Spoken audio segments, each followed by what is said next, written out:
اس video میں ہم پڑھیں گے ناؤنس کے متعلق۔ ناؤنس پارٹس آف اسپیچ کا حصہ ہیں، یعنی جب ہم انگلش میں بات کرتے ہیں یا اسے لکھتے ہیں تو ہم مختلف قسم کے الفاظ کا استعمال کرتے ہیں۔ ان میں سے ہر لفظ کا کوئی نہ کوئی مقصد یا کام ہوتا ہے اور اسی کام کے حساب سے اسے نام دیا جاتا ہے۔ تو چلیے مل کر پڑھتے ہیں اور دیکھتے ہیں کہ بات چیت اور تحریر کے دوران ناؤنس کا کیا کام ہوتا ہے۔ Nouns are words that tell the name of a person, place or thing۔ یعنی ناؤنس وہ الفاظ ہوتے ہیں جو ہمیں بات چیت کے دوران کسی بھی شخص، جگہ یا چیز کا نام بتاتے ہیں۔ آئیے اس مثال کی مدد سے سمجھنے کی کوشش کرتے ہیں۔ یہ ایک مکمل جملہ ہے، مل کر اسے پڑھتے ہیں۔ علی sat on a chair in the classroom and read a book۔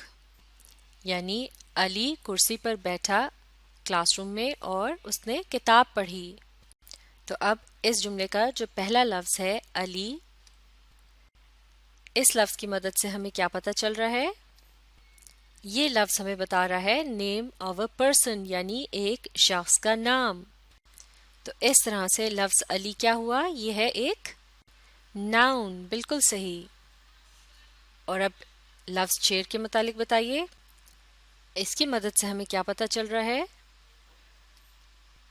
اس کی مدد سے ہمیں پتہ چل رہا ہے کہ علی کس چیز پر بیٹھا تھا۔ تو یہ ہے نیم آف اے تھنگ، یعنی ایک چیز کا نام۔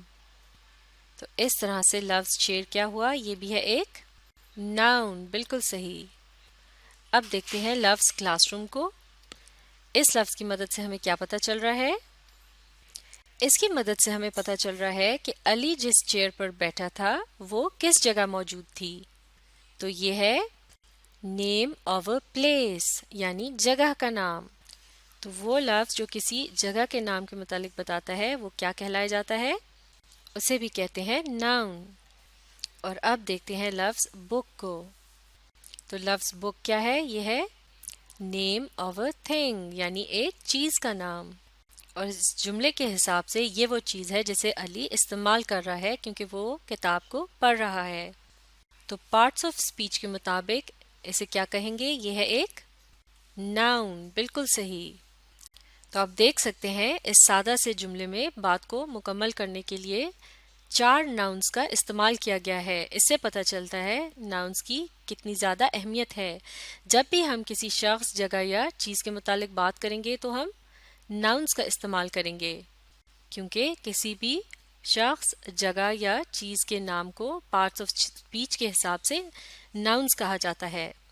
اس کے علاوہ مختلف جانوروں کے نام جیسے کہ ڈاگ یا کیٹ وغیرہ یہ بھی ناؤنس میں شامل ہوتے ہیں۔